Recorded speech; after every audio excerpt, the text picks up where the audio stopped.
Good morning everyone, and this is Ate George. For today's video, we will talk about love. Love is a very interesting topic. It's because kitang tanan makarelate. Kitang tanan naka-experience. Kitang tanan willing mo experience. But we cannot deny nga pag ma-in-love ka, dili lang puro kalipay. And of course, naapod ang kasakit.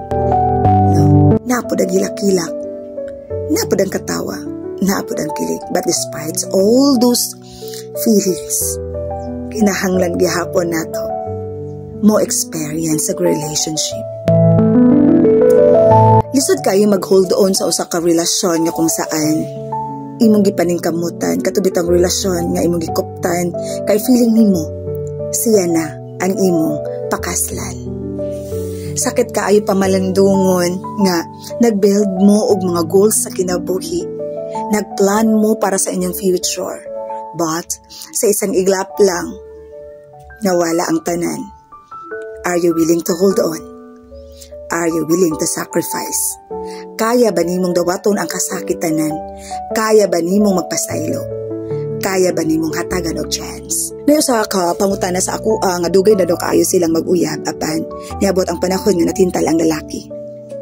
Daghan kasag mga pangandoy sa kinabuhi na gusto niya nga pag-abot ana nga mga panahon kaslo na sila. Apan gisubok gid sila sa pagkakataon nga kung saan ang lalaki nagtrabaho sa laki nga lugar nga dili siya kakauban. Maayo pa ang ilaang panagistorya, maayo pa ang ilang sabot. But then nagmakuyang ang lalaki o natintay sa usa ka kauban sa office. Tungod man, gidawat daw niya ang tanan apan unsaon niya pag-hold on, nagipangarap man gud niya ang lalaki na mamahimong iyang mabana. Sa ingana bitaw nga mga instances, isa ra gid ang akong maistorya. Na ay mga panahon nga kung dili ka mo give up, na ay mga relasyon na if you are willing to do everything para ma-save ang relationship, mag-work out siya. No, ma-realize lang if you are willing to rest kana bitang willing nimo i-accept ang tanan, willing nimo hatagan nimo siya og chance. Kung kaya sa imong kasing-kasing, kung kaya nimo dawaton. Napud na siya, pero naagid po'y mga relasyon nga bisag unsaon pa nimo og paningkamot, bisag unsaon pa nimo og usa pa imong buhaton, dili gyud og dili gyud siya mag-work. It's because you are not meant to be. Dili ka mo ang gipartner sa Ginoo. Daghan mga instances, pero believe me, after all, magpasalamat gapon ka sa nahitabo. It depends on your situation, no? Kung nasakitan na ka, manong kinahanglan pa man mo ipadayon. Kung wala na ka magmalipayon.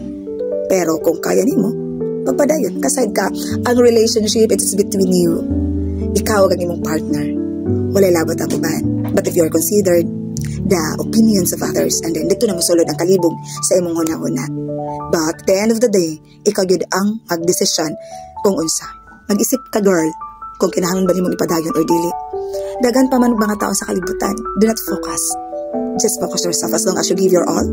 As long as gi-care nimong tanan, wala ka nagkamali, wala nimo siya giunsa, and then dili na nimo problema na niya. No, so padayon lang. Ayo ka walag paglaom. Kay love, ang love no, dili gid na siya kasakit. It is everything is wonderful. The feelings is very happy.